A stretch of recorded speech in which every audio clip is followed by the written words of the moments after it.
Welcome to the Hope TV.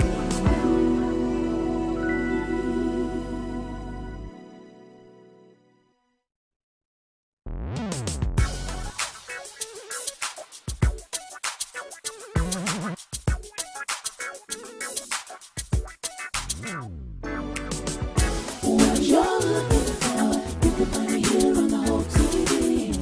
What you're looking for, what you're looking for, you can find it here on the Hope TV. What you're looking for, whoa, welcome to the Hope TV.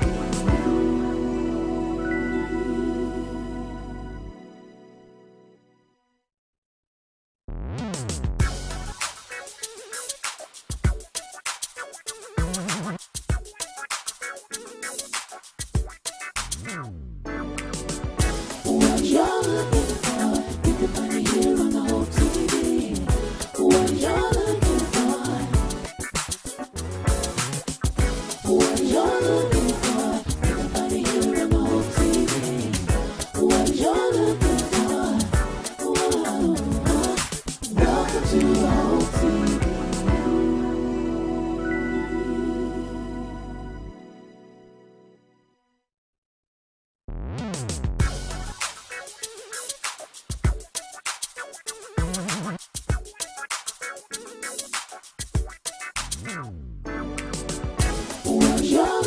for, you can find it here on the Hope TV. What you're looking for, what you're looking for, you can find it here on the Hope TV.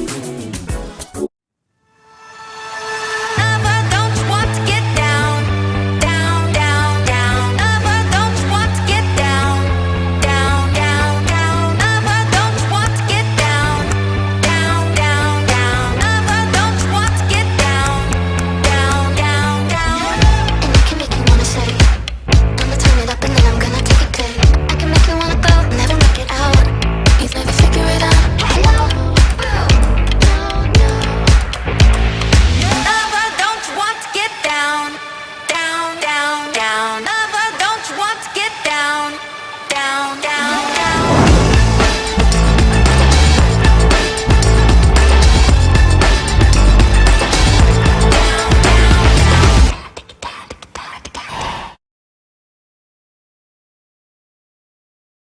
Set up free, y'all.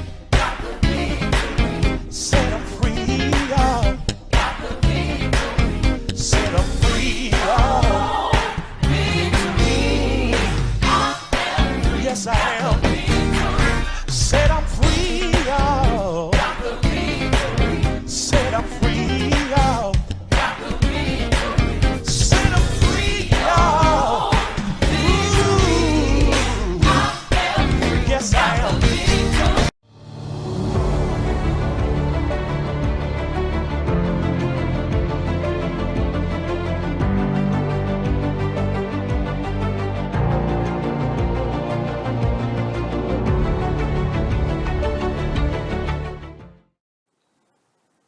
Well, good morning, good morning, good morning. Hey, this is the day the Lord has made, and we're here to rejoice and be glad in it.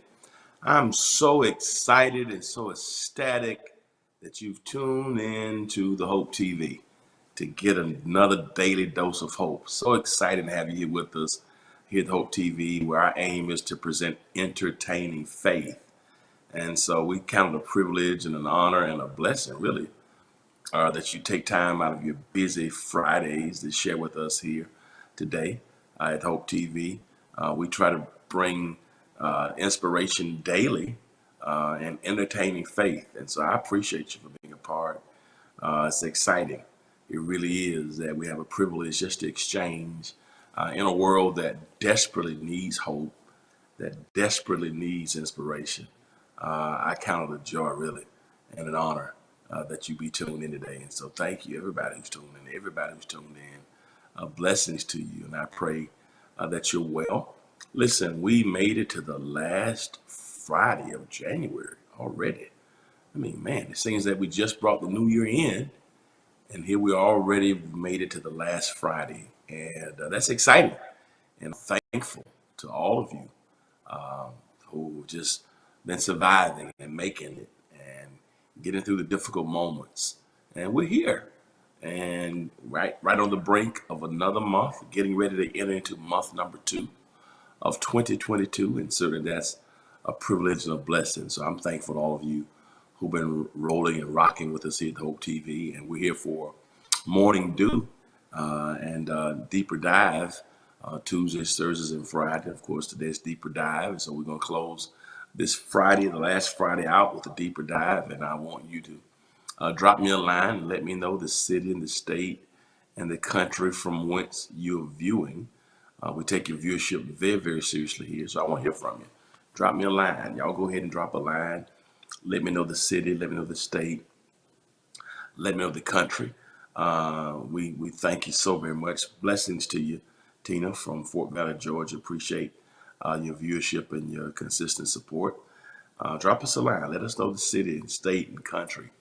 And while you're watching, go ahead and share this link with somebody. Let them know that Hope TV is on the airways, a deeper dive. We're going to go deep this morning, and I'm excited about it. And missed you on last Friday. I was traveling last Friday. I had to go to a conference in Phoenix, Arizona. Shout out to Dr. Terry Mackey and the great people of the Pilgrim Rest Church out in Phoenix, Arizona. I was part of their virtual conference last week, their hybrid Fresh Rain conference. And so couldn't do Deeper Dive last week live because I was on flight headed to Phoenix. And certainly I thank God for safe travels out to Phoenix, to and from. And so I prefer to do these. So sometimes, it happens, but I'm grateful that I'm back with you this week. And so blessings to everybody who's here. Last week also was my brother's birthday. So shout out to my brother Corey on his birthday. Blessings to you, Pastor Cecilia Garrett. Honored to have you here with us. What a blessing. Good morning to you as well. Appreciate you being a part today. And means a lot. So drop me a line, everybody. Drop me a line. Y'all come on in the room. Come on in the room and get this daily dose of hope. So let me know the city and the state and the country. Tag a friend. Let them know that we're on live. Let me know when you're in Connecticut. Okay, absolutely. Absolutely. I've been in Connecticut a few times. Bridgeport. I've been to Yale a couple times. So beautiful, beautiful place in Connecticut. Indeed. Y'all drop us a line. Let me know the city, state, country from which you're viewing. Everybody, drop me a line. Y'all get on the horn. Get on the horn. That's right. A fruitful Friday. I love it. Y'all come on in the room today. Come on in the room and let me know where you're watching from. Y'all come on in this room today. So y'all can come on and get this daily dose of hope with us. We're going to have a great time today. It's going to be a great time of conversation. And it's going to be exciting. So I look forward to y'all coming on in the room and talking to me today. Everybody who's on, those who are watching on all the different formats. YouTube is on as well. So I need everybody to come on in the room. Come on in the room. Facebook, y'all come on in the room as well. And let me know where you're watching from. Let me know where you're watching from. All right. I need everybody to let me know where you're watching from. I want to see you. I want to hear you. All right. Blessings to it's cold in Bridgeport. Yeah, it's cold here too. Celeste Burrow, blessings to you from King George, Virginia. Blessings to you. Sean Addison, blessings to you this morning. Blessings, Sean. Appreciate you for being a part today. Daisy Tyler, blessings to you. Good morning, St. Louis, Missouri. Blessings. So we got Fort Valley, Georgia, Bridgeport, Connecticut, St. Louis, Missouri. We got King George, Virginia. And so what a blessing. Everybody who's here today. The gang is coming in. The gang is coming in. Bridgeport, Connecticut, Fort Valley, Georgia, St. Louis, Missouri. The gang is all here. King George, Virginia, Bridgeport. And Bridgeport is a nice city. Bridgeport, Virginia. Bridgeport, Connecticut. Bridgeport, Connecticut. Blessings to y'all. So glad y'all are here, and I'm thankful to everybody for being a part. And while I'm on this, I'm gonna let you know that I will be here live tonight And Tom Lyon from Victorville, California. There he is. Tom is in the room today from Victorville, California. Blessings to you, Tom. Glad to have you with us from Victorville, California, Tom. Thank you for your support. And again, I want to thank everybody for tuning in and thank everybody for indulging me last week when I was traveling out to the West Coast to preach in a conference last Friday. So that's why I couldn't be here with you live last Friday. And I missed one day this week, I think one to do because I was in the conference here live too. So I, try to do. I prefer to do these live rather than pre-record them, so I can engage and exchange. But to that end, if you're watching through a platform that will allow you to subscribe, to like, to comment, or to share, please consider doing so now. Go ahead and subscribe, like, comment, share. Help us get the word out right now. When you subscribe, that blesses us and helps us to leverage the platform to grow even more. Your likes are incredibly valuable to us. They're invaluable, actually, because they help the statistics and analytics, particularly with the algorithms and with our engagements, which actually help us to grow the platform more. And so please hit that like button if you're watching through a platform that will allow you to do that. Your comments are important because they help us with our engagements as well. And also the share button is preeminently important because it helps us to expand the platform. So go ahead and do that. Share it, share it, share it, share it, share it. Everybody share that, share it. Come on in the room. Y'all keep hitting that like button to help us to grow and expand. Help us to grow and expand. Help us to grow and expand. Help us to grow and expand. I'm excited about closing this month out. And listen, Tuesday is going to be February 1st. And so we've survived the first month of the year already. And seemingly we just were entering to 2022. And so we're already in February. And often that's a good sign. Good morning to you, Geneva Stirrup from Orlando, Florida. Trying to give a little more time for people to come in. So we got Bridgeport, Connecticut on here, St. Louis, Missouri, Fort Valley, Georgia. We got Orlando, Florida, Bridgeport, Connecticut, King George, Virginia, Victorville, California, Fort Valley, Georgia, Orlando, Florida. So excited to have everybody here with us. Deborah McKenna, all the way from Decatur, Georgia. Decatur, where's greater? That's right. Come on and represent the deck. DeKalb County, come on and represent. DeKalb, show up, make some noise on Deeper Dive on today. So blessings to you.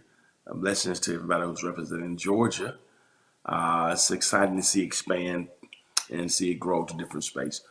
So blessing to you. All right, I know a lot of people may not know if we're on or not, but I wanted to go ahead and come on.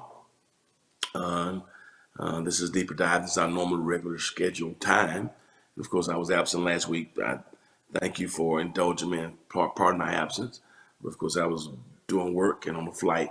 I headed to Phoenix, Arizona last week. Blessings to you, Tasha. Glad to have you with us. And so I'm glad that you indulged me and hope you've been safe. And it's good to see everybody back here on Deeper Dive. I missed Morning Dew Tuesday doing a conference with the AME Church Growth Conference here. That was in Atlanta.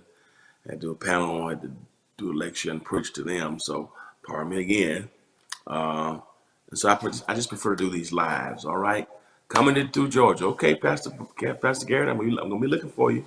When you come through Garrett, we'll be looking for you. And we certainly would love to have you here with us. And we're still working frantically, trying to get the church back positioned so we can have worship in the cathedral real soon and have space to spread out so we can be socially distanced.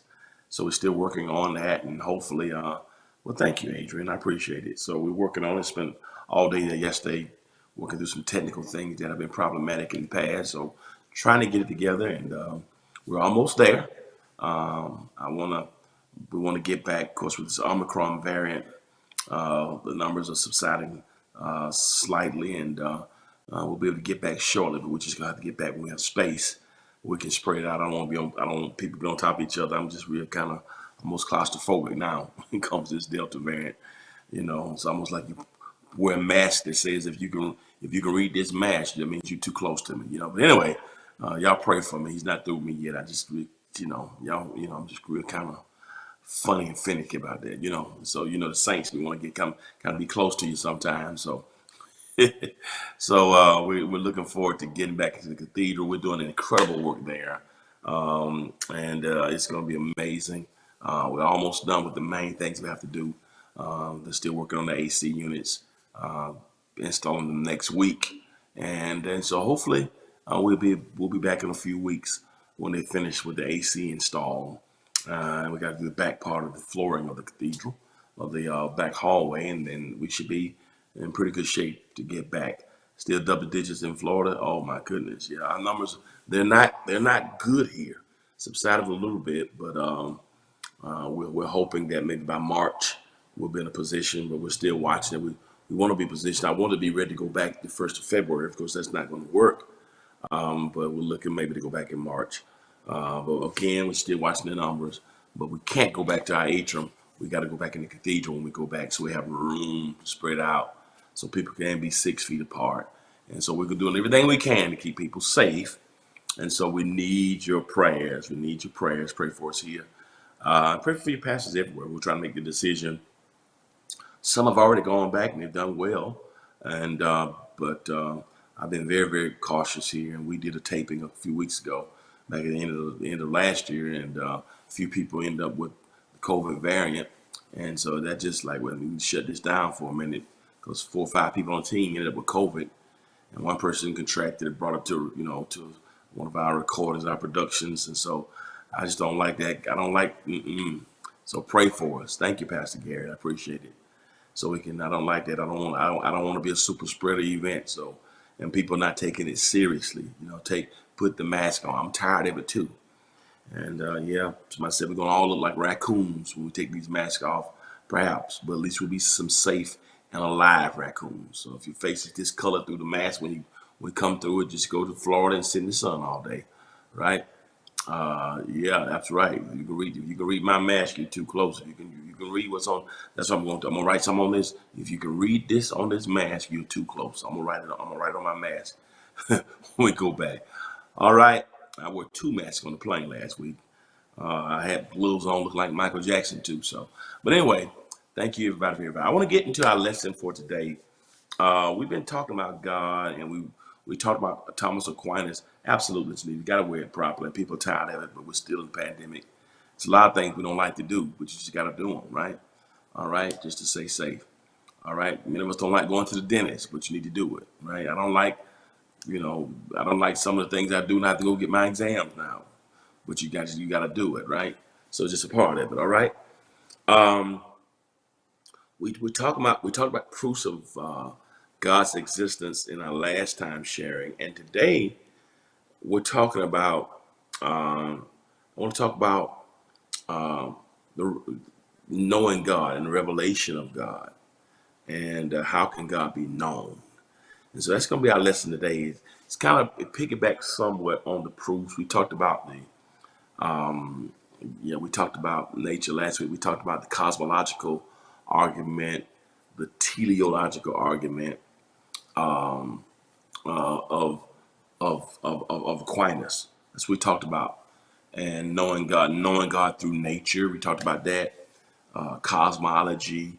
We talked about that. I hope y'all watched that. I know I dealt with it 2 weeks ago. I don't know what they played last week in my absence, but the proofs of God's existence. And we talked about how you can look at nature and cause and effect, causation. Some of you were here. Remember we talked about that. We went through it. Had a pretty good study on that. So this is almost an addendum to that, but a little different. So it's a pretty heavy study, but it's good. I'm going to try to keep it real simple, but it's a great study. So we're talking about knowledge of God, natural and revealed. And the main question about the knowledge of God, that's very important. It's really philosophical too. So this is theology and somewhat philosophy, which was my major, of course, in undergrad, philosophy and religion and philosophy. Um, I want to look at this from how can God be known? How can God be known? The knowledge of God. How do we know God? We talked about how the world and the earth and the constellations show who God is. We dealt with those arguments with the teleological and cosmological arguments. Some of you were with us on that. And so I want to kind of piggyback somewhat off of that. And how can God be known? How can I know God? How can we know God? Naturally and through the reveal. Next slide is, so the question that we have to ask today in light of knowing God, and so many philosophers have given insight on this, and I was too many to name. And here's one of the first thing. Here's point one that's very powerful. How can God be known? That's a deep question. How can God be known? And one of the things I love about the Christian faith is we believe in what's called self-disclosure. That's a term that is unique to theology. That is included in theology relative to God. Many have talked about the self-disclosure of God. What does that mean? What does that mean? That means that God self-discloses. That God self-discloses. That's self-disclosure. What is that? That means that God chooses to be known. That's one of the first things that makes our faith different, is that we believe that God chooses to be known. That's powerful. You may think it's simple, and it is simple, but yet it is complex. That the God of the universe chooses to be known. And so God chooses to be known. And not only does God choose to be known, so God's desire is to be known. God makes the choice to be known. And then once God makes the choice to be known, God makes this choice possible through self-disclosure in nature and human history. Now, it's very important that you get that, because we're talking about God. Philippians 3, Paul says, "Oh, that I might know him in the fellowship of his sufferings and the power of his resurrection." God chooses to be known.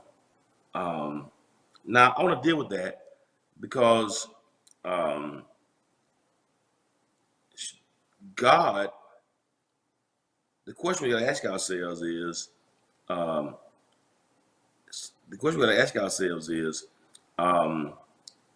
can God be known? Can we know God if God doesn't self-disclose? Pretty heavy. Can we know God if God doesn't make the choice to be known? Now, let me deal with that right quickly. If God doesn't make the choice to be known, you can't know him. If God does not self-disclose, there's no way we can discover God. We could not encounter God unless God made the choice to self-disclose. If God wanted to, it's almost hidden self-disclosure. It's almost I think Blaise Pascal called it the hiddenness of God. So there is a hiddenness of God, while simultaneously there is a self-disclosure. I probably should put that in your notes. So on that one aspect, we got the hiddenness of God. The hiddenness of God. When I was a boy, we used to play hide and seek. Sometimes we call it back home hide and go seek. Y'all remember that game? When you with your friends and somebody's got to put their hands on their eyes and they count to 20 or count to 10. And when they put their hands on their eyes, they count to 10. Then when they finish the line, they'd say, well, when they finish counting, ready or not, here I come. And then what you were supposed to do, if is you're supposed to go and hide, right? And and and if they caught you or tagged you, you became it, and you had to be the one to go and count. Hide and seek. We call it hide and go seek. Hide and seek. Hide and go seek. We just call it. Um,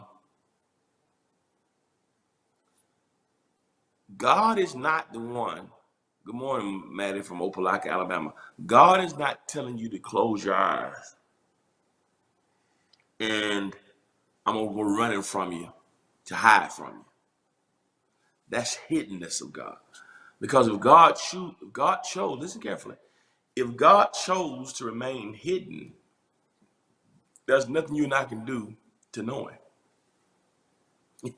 Just say something.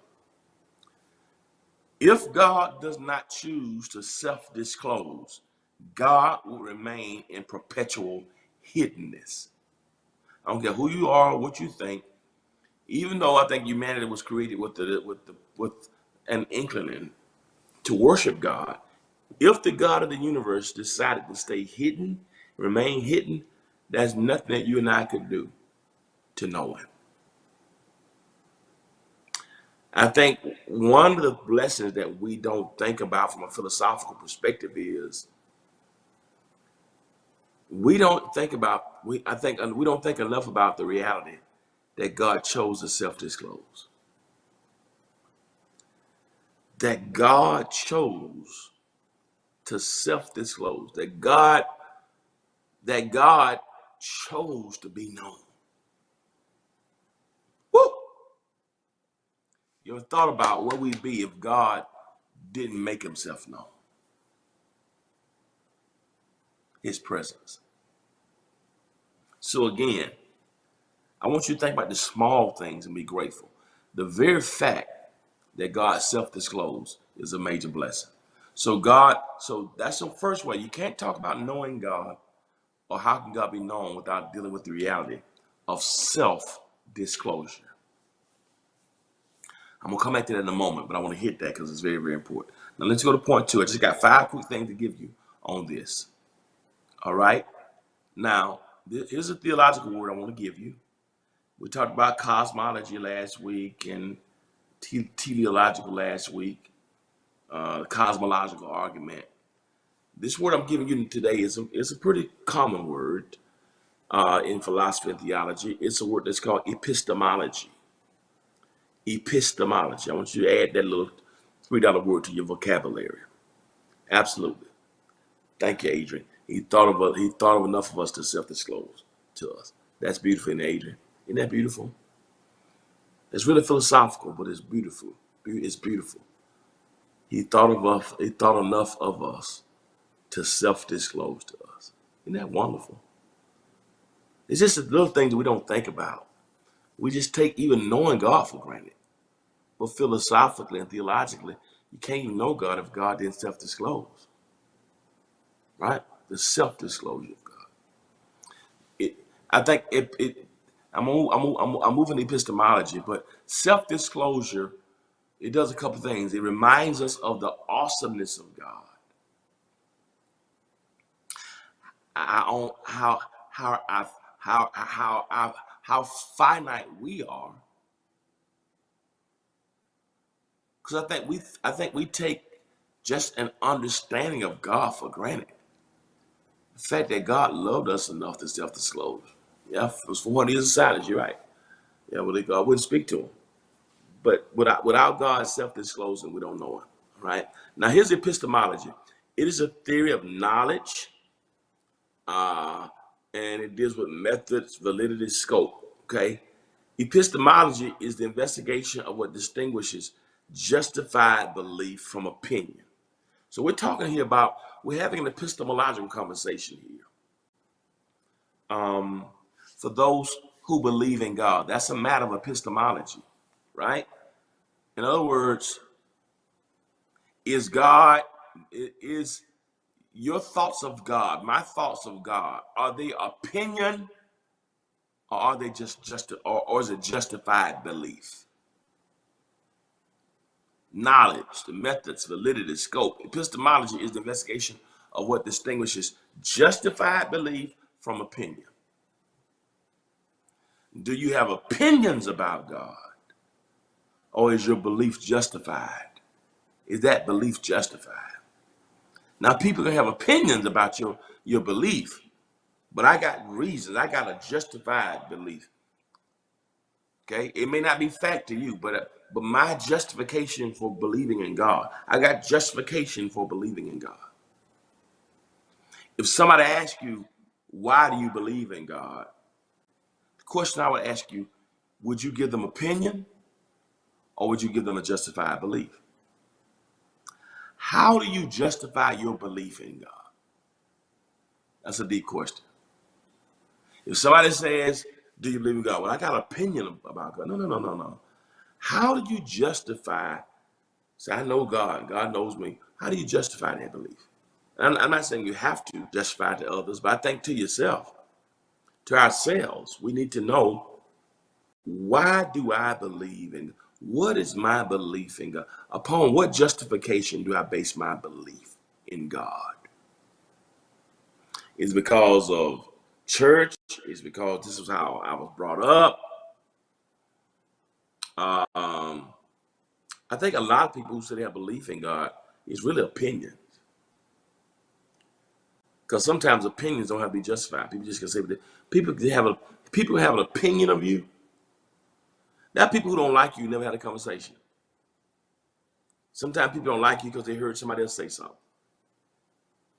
There are people who don't like me who never had a conversation with me and just look at you or heard somebody else and they form their preconceived notions.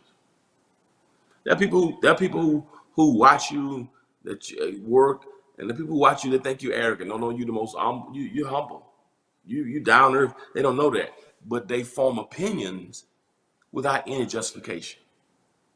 It's possible to have an opinion of something. You know, there have been people I just didn't like. You know, it's like, why do you don't like them? What have they done to you? Just something about them. Just something in my gut. Well, I think that's not necessarily. I mean, it's one thing to have discernment about somebody, and that makes sense. But discernment should probably make you avoid somebody. But just, I don't like them. Something about them is funny, right? That makes sense, because that sometimes that's the Holy Spirit. But in other cases, people just don't like you for no reason. No, they can't tell you why. Nothing you done to them. Nothing about you. Just don't like you. That's the opinion. But when you have some beliefs about people that are justified, that's a different level. And as it relates to God, there's a difference between opinions about God and justified belief in God. And so epistemology is the theory that helps us to study the methods, the validity, the scope, and it helps us to decide the difference between justified belief and opinion. So my question to us, to all of us today, from an epistemological perspective, is this: do you have more opinions about God? Are you connected with God because of opinion? Or are you connected with God because you have some justified belief? I think that's the conversation that we need to have, that everybody needs to have, that your beliefs in God, you ought to be able to justify for yourself. This is why I believe in God. I believe in God because of this. I believe in God because of that. You ought to have something that you can discuss. We ought to have that says, this is why I believe in God. So I'm not talking about my opinions. I'm not giving you an opinion. Belief in God should be based upon, praise God, Geneva, praise God. Belief in God should be based upon opinion. Belief in you and I belief in God should be based on some justified belief. You have opinions about God or justified belief in God. And that conversation is called epistemology. That's the noun, epistemology. The verb is epistemological, right? So this is an epistemological conversation. And that's philosophy too. So it's knowledge. So it's epistemology, all right? What is opinion? What is justified belief? I want you to think about that. Am I connected to God that good? Because I got opinions. So will I live my whole life praying to God based because of opinion? Because here's the thing. I think a lot of us have fallen in love with the idea of God. We believe in the idea of God, but not the reality of God. And I talked about that a couple weeks ago. Um, the the opinion of God, the opinion of God is interesting. Justified belief in God is where you get impact. Opinion of God will make you talk about it. Justified belief in God will make you trust Him.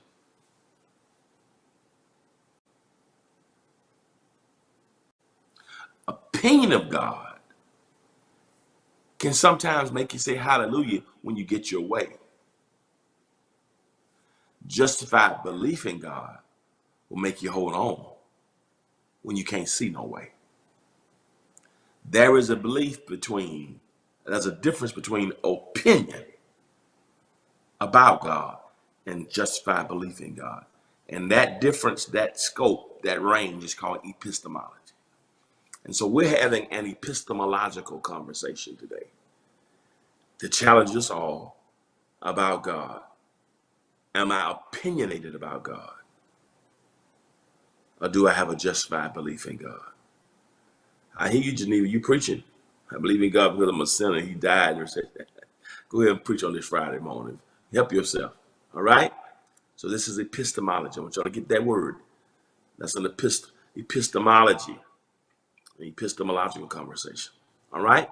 So we talked about, number one, self-disclosure. That's it, Tina. Opinion to make you talk about him. Justified belief to make you trust him. So self-disclosure is the reality that the only way we can know God if God self-discloses. And God did that through nature and human history. So if God doesn't self-disclose, I'm coming back to that in a moment. Two, epistemology. It's the second word I want you to get. How can God be known? Epistemology. And how do we determine the difference between opinion and justified belief? Adrian, that's it. There's a difference between knowing through the intimate personal relationship experience. Y'all on it this morning. Number three. I'm almost done. Number three. I'm gonna let y'all go. Now this is a little deep.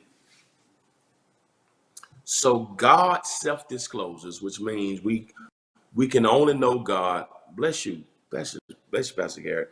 We can only know of God through what's called revelation. Revelation. When God self-discloses, that's called revelation. Revelation. Revelation. Every time God self-discloses, that's revelation. When God self-discloses himself, that's revelation. So we can know God through revelation. That's when God reveals God's self. God will reveal God's self through revelation in reliable and specific ways. Revelation. God will reveal himself. Okay? Now here's the problem. Not the problem, but here's a nuance to that. When God gives you revelation, revelation of God doesn't mean that self-revelation of God is total. Pretty heavy there. What does that mean, Dewey Smith? That means that God will give you revelation about God. But the revelation that God gives you about God is a self-revelation that is not total. What does that mean? God will reveal some things about God, but God won't reveal everything about God. Here's the reality. How can God be known? Everything about God can't be known by a mortal, by a human being. As much as we know about God through revelation and self-disclosure, simultaneously, there's some things about God we don't know. and won't know. Now, God can give more revelation, right? Self-disclosure is revelation. Whenever God self-discloses, that's revelation. But it's not total. What does that mean? That means that we will never know all there is to know about God, because God doesn't self-disclose everything. Y'all with me? So everything about God is not disclosed. Now, and so I think that's a great point, because what that does is it keeps us in a position of humility. Because nobody knows everything there is to know about God. All right?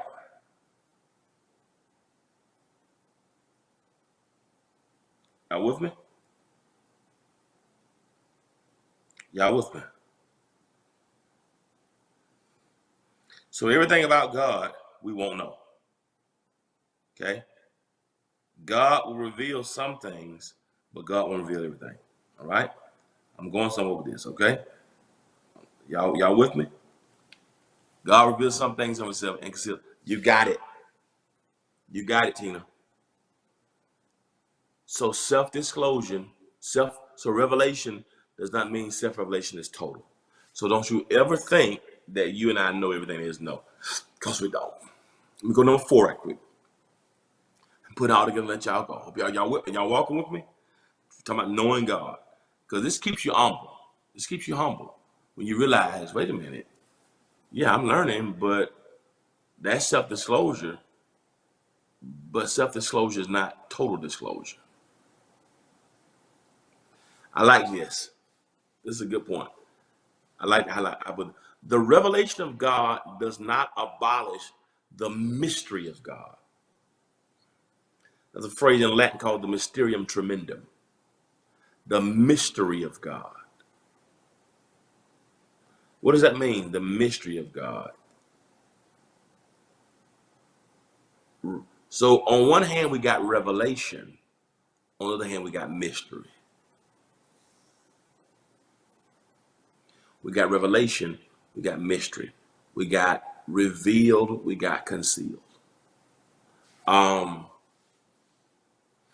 In 1 Corinthians 13, I should have put this on your notes. Paul says something like this. We see through a glass darkly.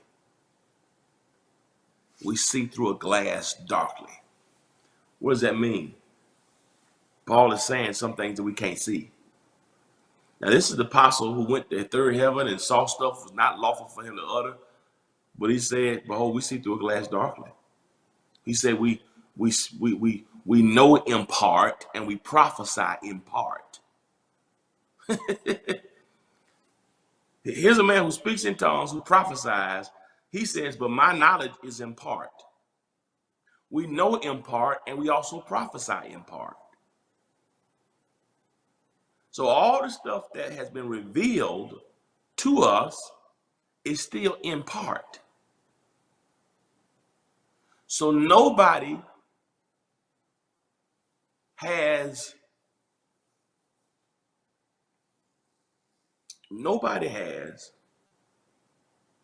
total disclosure. Some of us have seen God and have more experiences with God and have more maturity in God. But the revelation of God does not abolish the mystery of God. And here's where it gets difficult for us.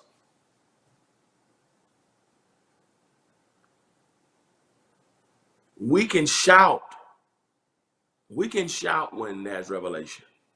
Oh, we love when God reveals himself. God shows up. And God makes it clear. But our lives, what we're going through. But the mystery of God can be problematic when you can't figure out what is happening in your life. Or where is God? And you're looking for God and you can't, it's like I can't see him. Is God here? Is God? It's the mystery of God sometimes when it keeps us, it can bring pain because we don't understand. There's no clarity.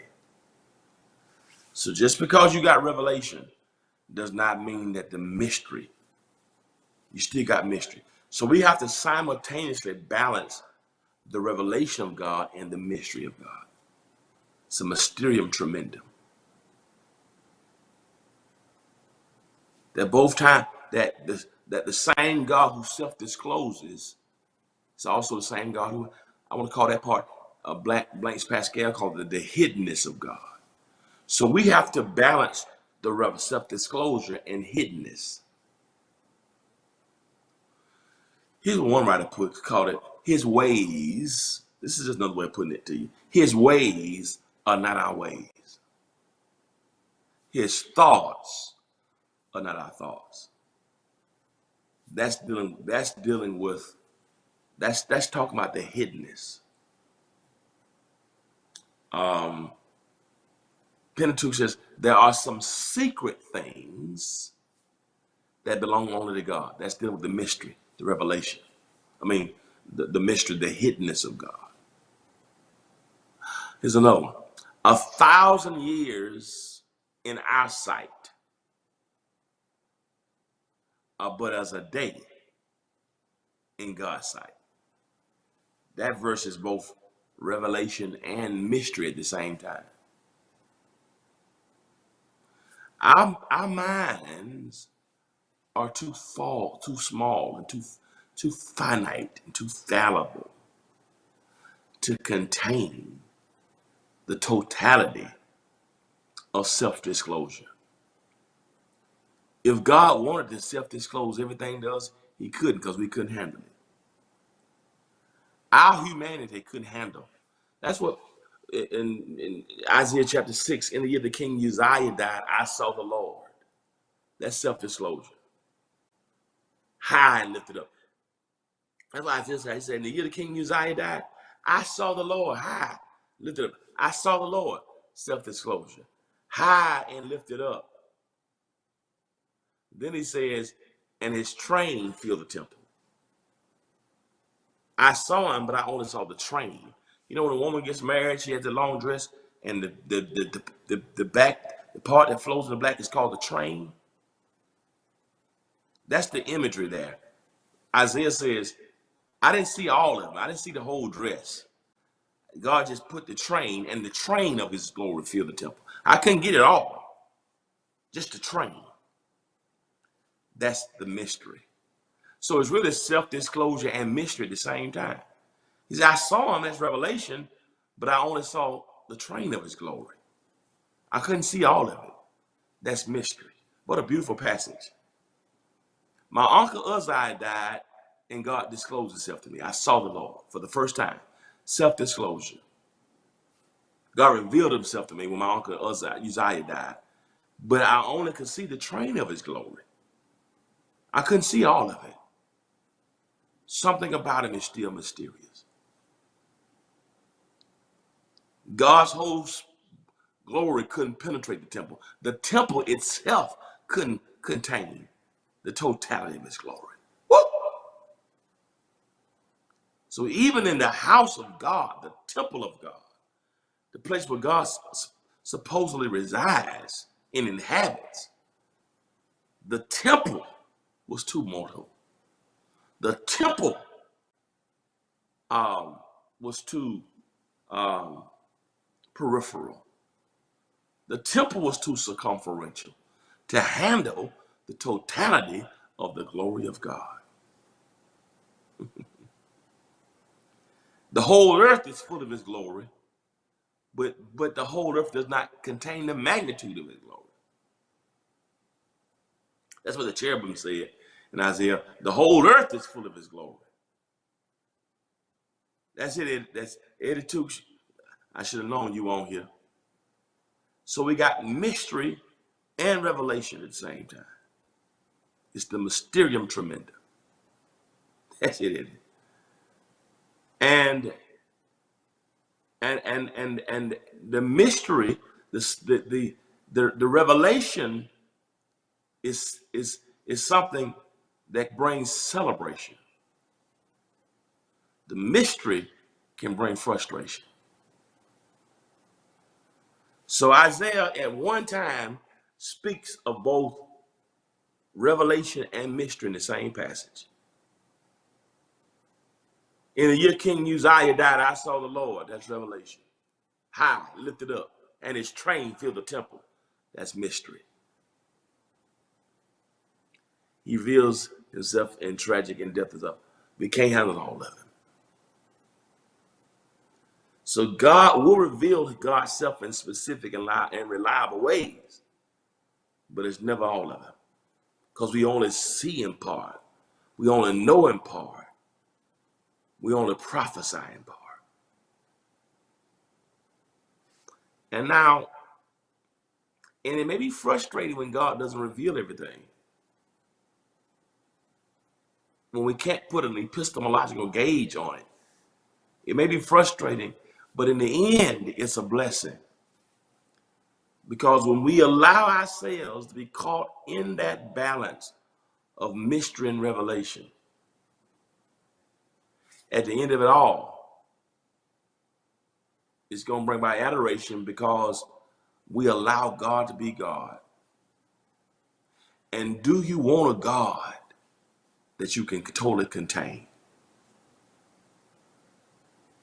Do you want a God that you can totally understand? Do you want a God that you can totally comprehend? We can't comprehend today from tomorrow. That's something about life we can't comprehend. We can comprehend one day at a time. So if my small pea brain can comprehend everything about God, do you know how small that will make my God? I don't have to understand everything about it. It allows my faith to grow, it allows my trust to foment and be cemented. Because if I understood all about him, then I would be just like him. That's right, Sarah. He wouldn't be God. So as frustrating as the mystery is, the moments when God does not self-disclose.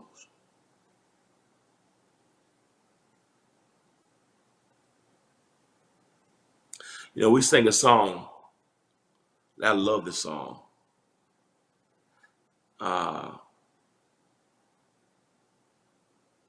We'll understand it better by and by.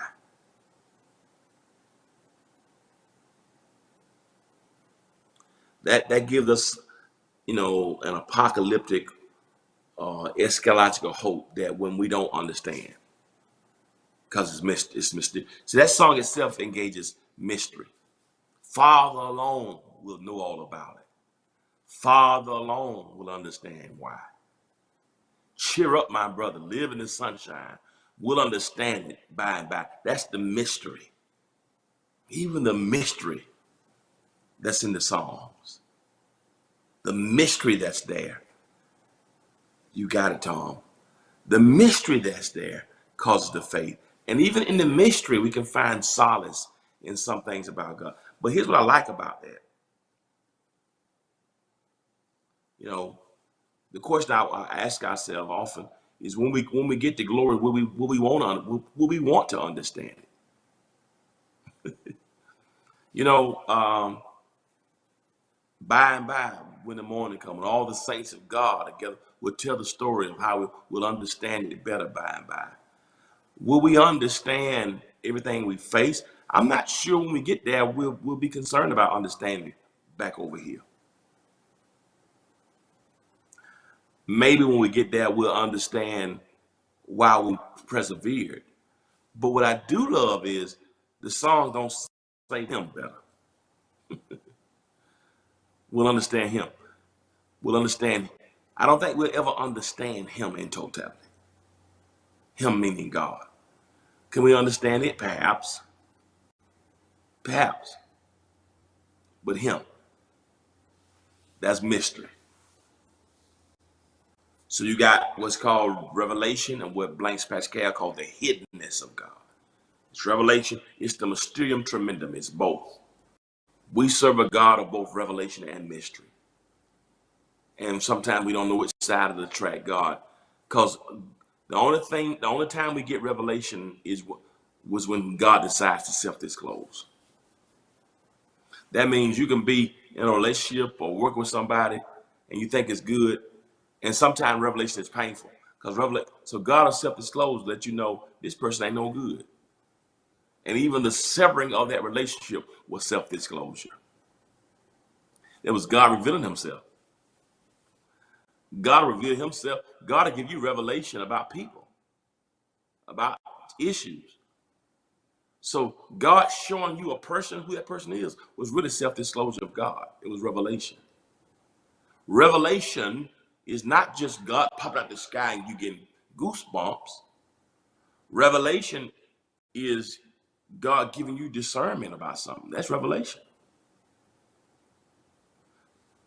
Often God shows you himself by showing you somebody else. If God shows you somebody else for who they are that you didn't know, because here's reality. Let me be honest with you. Let me just be honest with you to make this clear. Human beings are both revelation and mystery.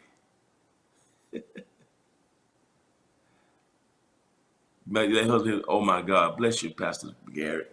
Can I break it down for you? There are some people that you've been in connection with. They're both revelation and mystery. Human beings got a way of showing you what they want you to know. Some of you have dated or fallen in love with people or been married to people in the past that you didn't know who they really were. That's all what you think about this. Sometimes people can show you a pretense version of who they are.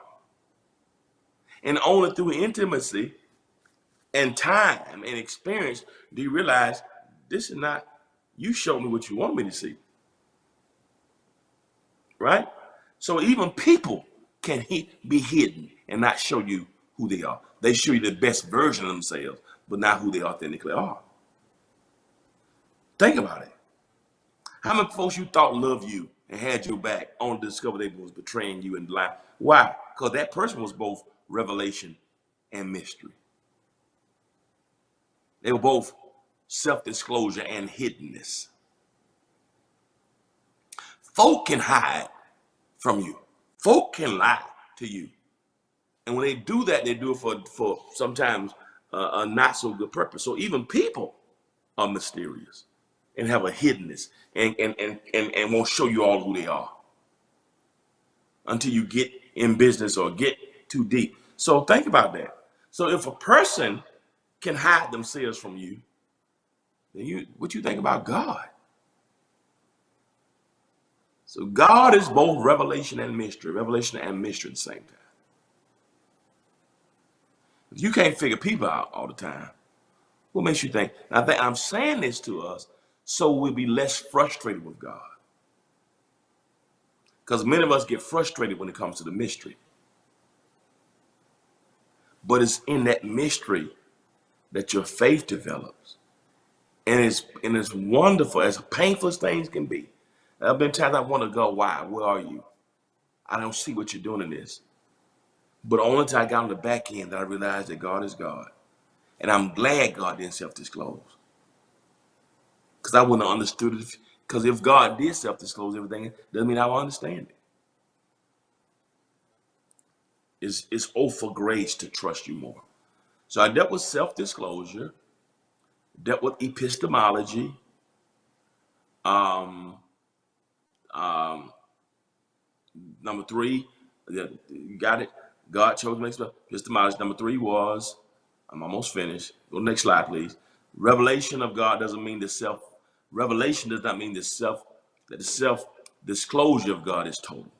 Number four, the revelation of God does not abolish the mystery of God. Number 5, I'm almost finished. There's always more of God that we can come to know. All right? So revelation, self-disclosure can be ongoing. Self-disclosure God can reveal more of God's self. That's more of God than we can know. God can give it in process. It's almost like a class. Once you got to one dimension, it's possible to get to another level. It can be progressive. Self-disclosure of God can be progressive. So it's both self-disclosure, it's both revelation and mystery. Teacher, I learned this. Yeah, always more God we can know. Now, that's another scripture that I love, that speaks of both self-disclosure, of both revelation and mystery. I just sent this to my producer a minute ago while we've been on here, just because I didn't put it. Look at this verse here. I like this verse here. This is Exodus 33. Thank you, producer. You rolling with me. This is Moses talking to God, okay? This is Exodus 33:18. This is my last point. I'm letting y'all go. And Moses said, I beseech thee, here's Moses talking to God, show me thy glory. Moses is asking for revelation. Moses is asking for self-disclosure. Show me your glory. Now, I've been walking with you, show me your glory. You've been talking with the bush, show me your glory. He said, and I will make all my goodness. Here's what God said. All right. He said, and I will make all my goodness pass before you. This is God. God says, okay, I'm gonna let my goodness pass before you. Self-disclosure, revelation. Right? He says, when you do that, I'm gonna make all your goodness pass before me. This is Moses talking. I'll proclaim the name of the Lord before thee. I'll be gracious to whom I'll be gracious, and will show mercy on whom I will show mercy. Right? And here's what God said. The Lord said to his God speaking. God speaking now. God says, Moses, thou canst not see my face. Moses, I can't show you my face. For there shall no man see me and live. Mystery. Moses wants self-disclosure. Moses wants revelation. God says, look, bro, Moses, if I show you this mystery, I'm going to have to kill you. You can't see, and this is really it's really an anthropomorphism. God is saying, you can't see me at my core, my face. God don't have a face in the Old Testament. But what he's saying to Moses is, you can't see me up close. You can't see me, you can't see the totality of my image, because nobody can see that. He said, nobody can see me and live. Moses said, you know what you're asking for. Because if I disclose this mystery to you, I got to kill you. Because I'm holy. You can't handle it. If I showed you this mystery, your head will explode. Because we're on two different frequencies. Your mind can't handle why folks lie on you. You still trying to figure out how certain people got elected to be president. You don't know why you fell in love with that girl. You don't know why you gave that guy your phone number. You look at yourself and you still wonder why you did certain things yourself. You still look at yourself like, why did I do that? You look at your own life and say, man, how did I get myself in this situation? So Moses, how you think you're going to see my face and understand it, and you can't even understand your own self? How you going to figure me out? And that's some things about yourself are still mysterious. You don't know why you act certain ways. You're trying to figure me out, and you can't even figure your own self out. So I tell you what, you can't see me. So I tell you what I will do though, Moses. The Lord said, behold, there is a place by me. And thou shalt, what I want you to do, go over there, Moses, and stand up on that rock. And when you stand on that rock, Moses, I'm going to have some self-disclosure, some revelation. It shall come to pass, I'm going to self-disclose. I'm going to let my glory pass you by. I'll put you in the cliff of a rock. And I'm going to cover you with my hand while I pass by. So I'm going to go up in that mountain, go up in that rock. I'm going to put my hand over your face and let self-disclosure come by. I'm going to give revelation. But it's going to be revelation and mystery. While I'm passing by, that's my revelation. My hand's going to be over your eyes. That's mystery. It's revelation and mystery at the same time, which is who I am. You want to see me? That's who I am. I'm both revelation and mystery. So I'm going to pass by in totality, in revelation and mystery.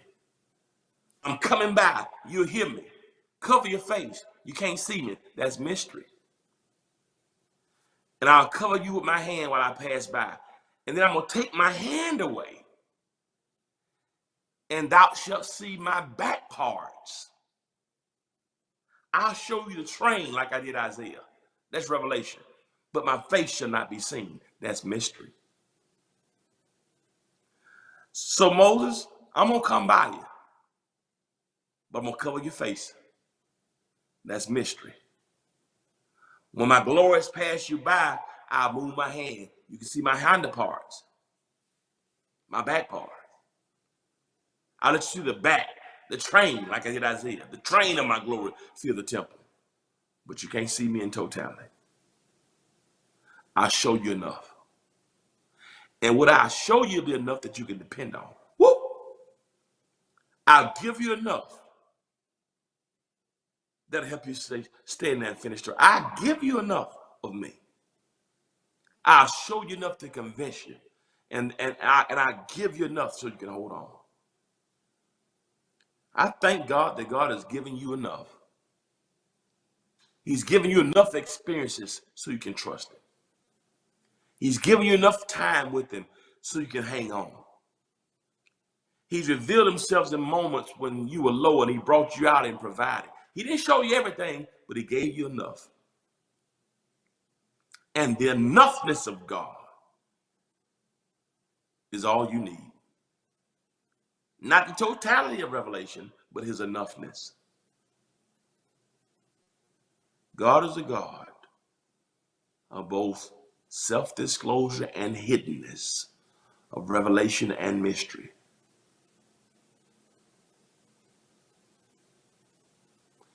And when God does reveal, you didn't see everything about him. But when your loved one died and he sustained you and brought you through, he showed you enough. When you lost your job and the company shut down, but you didn't miss not one meal, he didn't show you everything, but he gave you enough. And if all I have is enough self-revelation, self-disclosure, all I have is enough revelation, I can complete my whole journey if I have enough revelation. Bless you from Carthage, Mississippi. And so as we close this month out, how can you know God? You never go, revelation will never be total.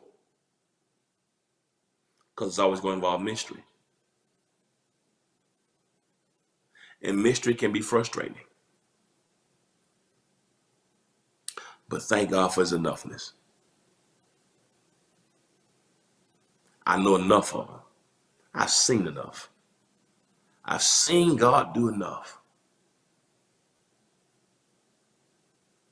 Matter of fact, sometimes I tell him, if you never do another thing for me, you've already done and showed me enough to make me trust you for the rest of my days. As much as I want to know more and grow more and see more, if you never show me one more iota of who you are, I've seen enough to know you're reliable. I've seen enough to know I can trust you. I've seen enough to know that you'll take care of me. And I want you to know today, don't let the moments of mystery, when you can't see God or can't feel God or don't understand God, don't let the mysterium tremendum, don't let when you're on the balances of an epistemological moment,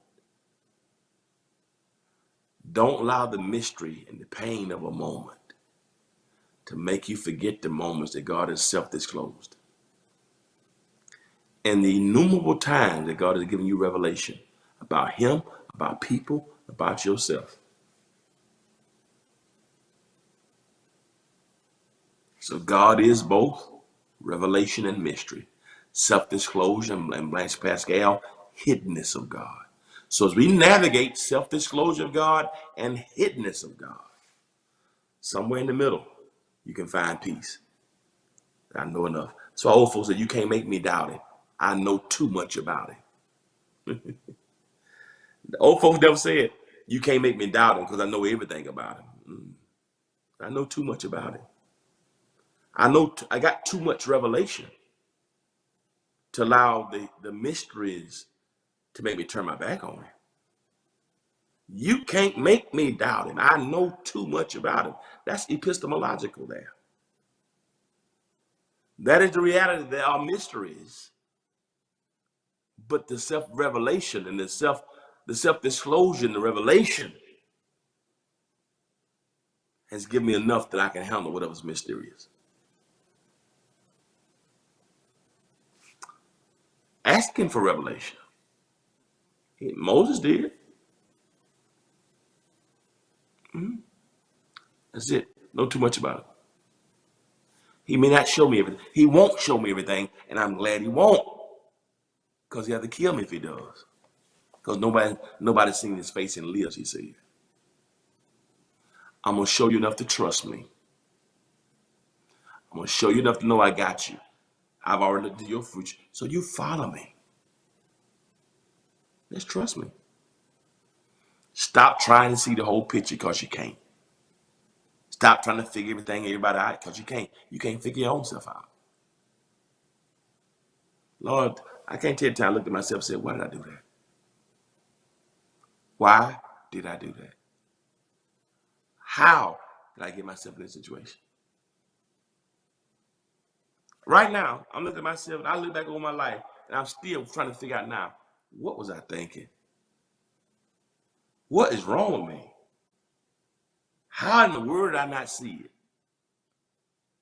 So you think you're going to know all there is to know about God? Some of us still trying to figure stuff out 20 years later, how you got yourself in that situation. You ain't figured out in 2 decades. You and I can't figure ourselves out. What makes you think you're not going to figure God out? So at this point, God, help me to appreciate. I'm sorry one more time. Help me to appreciate the self-disclosure and the hiddenness, Pascal calls it, the hiddenness of God. Help me to appreciate the train of your glory when I can't see the totality of it. Isaiah says, here am I, send me. Not because he saw the totality, but because he saw the train. Isaiah said, you can send me. I ain't got to see all of you. I saw enough of you. I saw enough of your glory, the train of it, to make me commit the rest of my life in the year King Uzziah died. I saw enough of you to say, hear my son. I saw enough of me, enough of you to risk my life being killed as a prophet. I saw enough of you to commit to my assignment. I ain't got to see you in totality. Just let me see your train. I got enough. Problem with you and I, we let the mystery, we let the hiddenness blind us to the moments of revelation. If you're not new in the faith, some of y'all are watching me, have been with God so many times. God has revealed himself to you so many times. How dare you? How dare you forget about the train of his glory that he's revealed because you're mad because you can't get the totality of his glory. So help me appreciate both mystery and revelation. Give me enough. And your enough, the enoughness of revelation of who you are, moments you showed up, moments you showed, reveal yourself, moments you revealed others, moments you revealed things to me, moments you provided, the moments you healed. Should be enough. So I believe in God not because of opinion. Let me get epistemological for a moment. I believe in God because I got enoughness. I've seen the train too many times. Don't need the totality. I've seen the train. I'm not worried about the mysteries unless he want to reveal them. Just keep disclosing what you want me to know. All right, I love y'all. I'll be back tonight for Friday Night Live. I gotta let this go because I'm just getting started. I just gotta quit this one because I was just getting warmed up. I couldn't get to my lesson, and I told you I ain't never stopped this. I ain't never finished the sermon. I just have to quit. This is just my introduction. But anyway, I love y'all. But God is revelation and mystery. Appreciate both of them because it makes him God. As always, I let y'all go. I gotta let y'all go. But as always, remember this: if you'll be good to God, our God of revelation and mystery will be good to you. Till next time, peace. Said I'm free, y'all.